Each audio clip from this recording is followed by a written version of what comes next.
we are going to talk about consciousness and the dance of intelligence and meaning of life and what is to be free. Well, my life story is like a film within a film.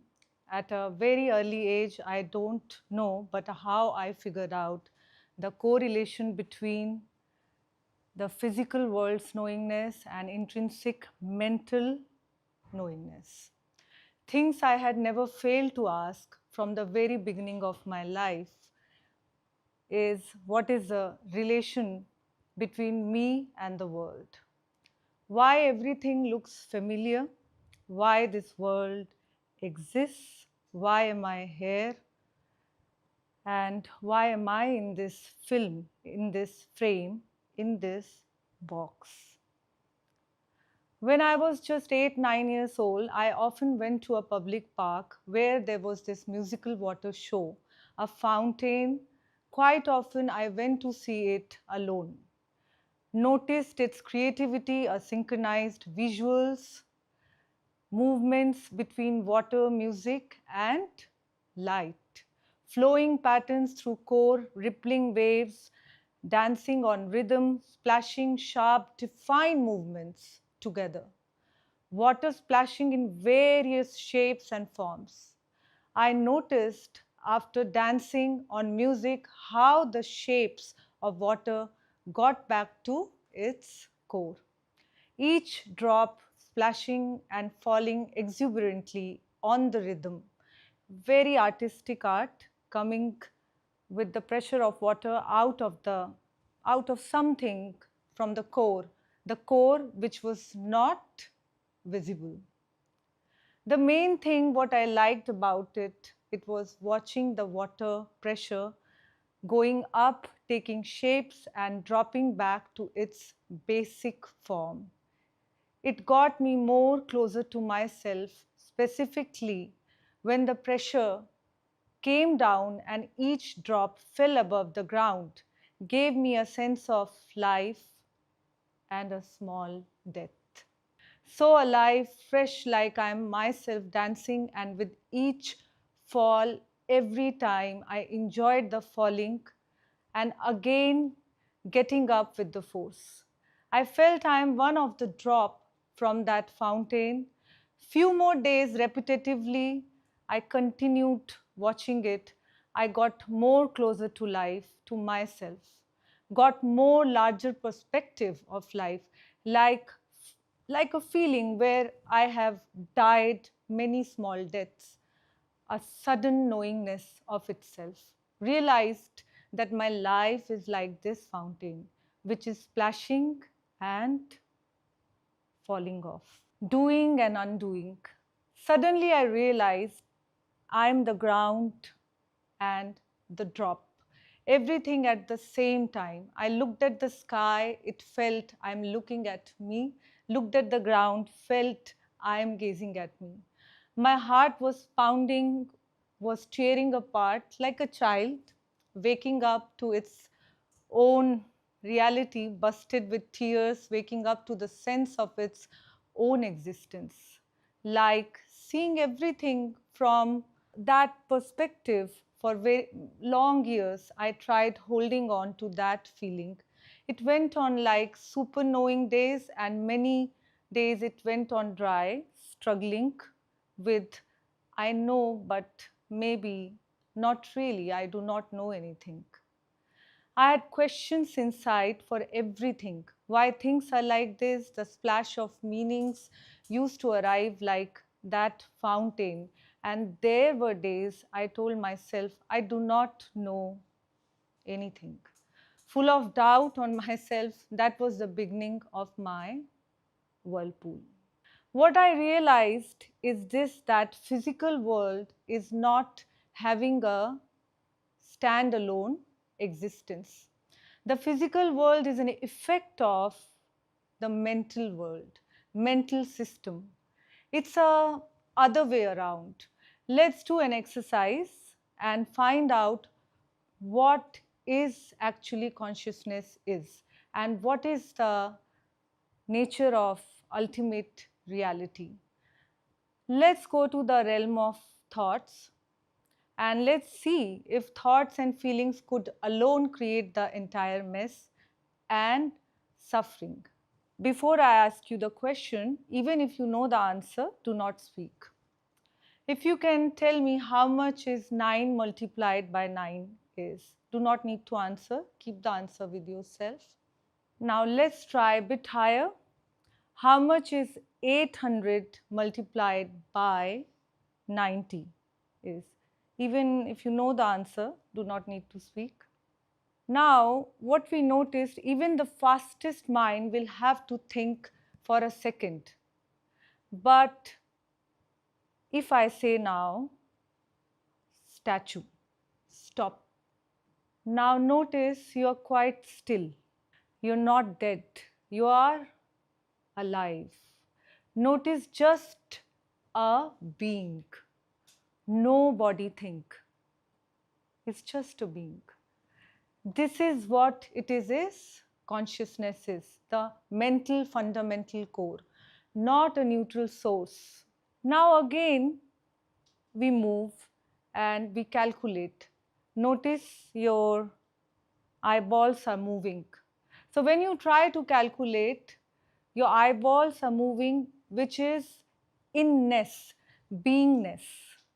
Being without its ness is consciousness, which is nothing but it exists in the baseline. It's non-computational, and in physical world, when it is in the self-awareness, it is in the ness. So ness of consciousness. So any activity, forms, shapes, it is ness of consciousness. Thoughts are appearance of consciousness. Matter is not the ultimate reality. Matter matters, but it matters because matter is the appearance of mental systems, and matter is the image of mental reality. To have an individual mind, we need something prior. What do we require is the mental systems, mental links, and prior mental system. What is there is the fundamental core, the ground, which is consciousness. We can keep on talking about this, about our experiences, but what we do not talk about is the experiencer. The taste of food happens in tongue, but the feeling and the memory of that particular taste is mental memory. It is all arising within experience. It is all the seen things, even in this hall right now, even in your hand, mobile, your bag, anything solid is the appearance of psychological affair. It is appearances in experience. All matter is an appearance of mental states. The construction you see in this hall, the solid things you hold, is a unified image of complex mental dynamics, mental processes. It's more a psychological affair. So what did I figure out is that the visuals I had seen at Fountain are not the ultimate reality, not the ultimate truth. The things seen are correlated to things not seen. So that means everything is inherently mental. The ultimate truth is in the mental core, not in the physical world. So if the physical world is not what it seems to be, then the question comes how to live life on daily basis. As things are quite difficult in physical world, even after you try it, it does not change. It does not change the system or the things around you. Why there is so much of suffering?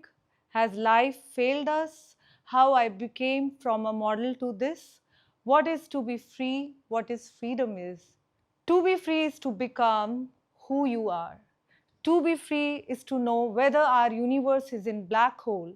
Then also I am in my beingness, or even if I leave my corpus body now or million years later, I am in self, When I enter my mind's world, I'm still in self. When I'm working through my mental mentation, I'm still in self. I have always been in self. No other place to reach before birth in myself, and post birth, I am in myself. And if you ask me why I became what I am today, then I became what I was supposed to become. I am a secondary effect of mentation. I became what I'm supposed to appear as an effect. Nature wanted to work through me in this way. I follow celibacy, and yet I continued living in between. Family, serving people, didn't run away to jungle. I go through the daily struggles, didn't escape from daily chores, but I know deep down I'm just my appearance, and I continue to support the system around me by serving my family, patients in my family, other patients, and people outside of my family. More than 500 birds, dogs, cats, cows, and I write poems, I sing, I educate people about mind, consciousness, and life. And for some questions, I still say I do not know. But in the core, I know in actual me is no body. No body. There is just my being. There is silence, not even the mind, matter. The actual me is nothing, it's just a being. There is no thing which exists. Yes, in some manner, I would say life has failed us, or we can say in another way around, it has failed itself in physical world. If you pay closer attention, things are difficult in physical world because our universe is a irreducible computation. Even if we know, we cannot know everything. We cannot predict future. Our necessities of daily life is causing somewhere harm to each other. The system cannot be completely harmless. What suffering is, it is an effect of the system. Even if my character or your character does not mess up, does not do weird things, but some other character can come and steal and do weird things. So what do we do then? It is our 100% moral responsibility to supervise the nature's doings, the choices we choose. We have activities available from our mind and around us. We need to pay attention morally 100%. It is our responsibility to not cheat, to not murder, to not unnecessarily create war, to not rape, to not steal.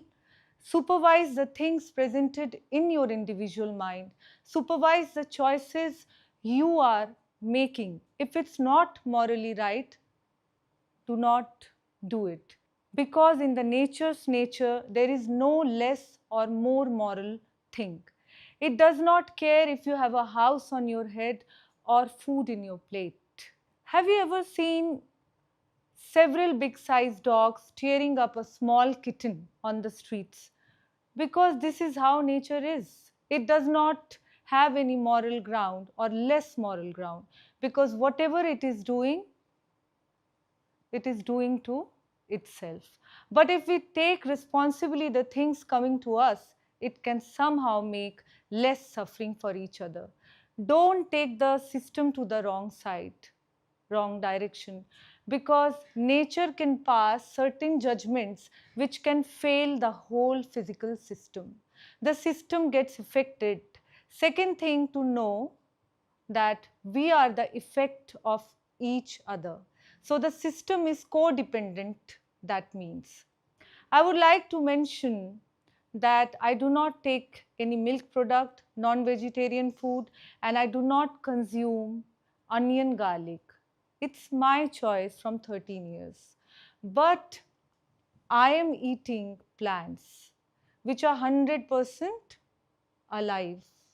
So I am still eating life. I'm still causing some kind of harm to the system. But the idea is to cause less harm to each other, to cause less suffering to living beings. So back to what we were talking about is the system is codependent. If a butter would not like to melt on the bread or etc., it has no other work here. The butter does not have a standalone existence.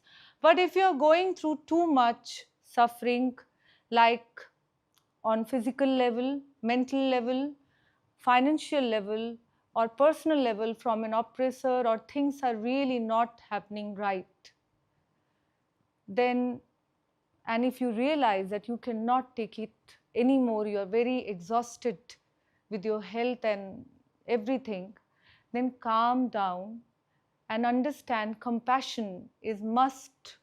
We are here to serve each other. And physical survival is difficult. This is to understand how much ever we talk, choose different kind of words. In baseline, we're just one thing, that is consciousness. By just calming down, having compassion in our hearts, not taking things way too far. If you have been in your best, still things did not work out, did not change, taking rest is wise. Don't take things way too far. We can say once in a while, even if I know, but I do not know all the things. It is impossible to know everything. Things are not the way it seems to be in the physical world. It is sometimes good to not know and have a space to have silence, to realize by what you are, who you are, to have a sense of fullness, wholeness, to know when I leave, I will leave a beautiful world for one another, will not be making a mess, then handing over to my next generation. I will leave the world at a better place for my next generation. I was never a separate physical individual entity, standalone existence. My individual separate self was just a configuration of my ultimate core. To know I served with my physical body in physical world in my best possible capacity to my own system, I was always free. I was always in myself. Thank you.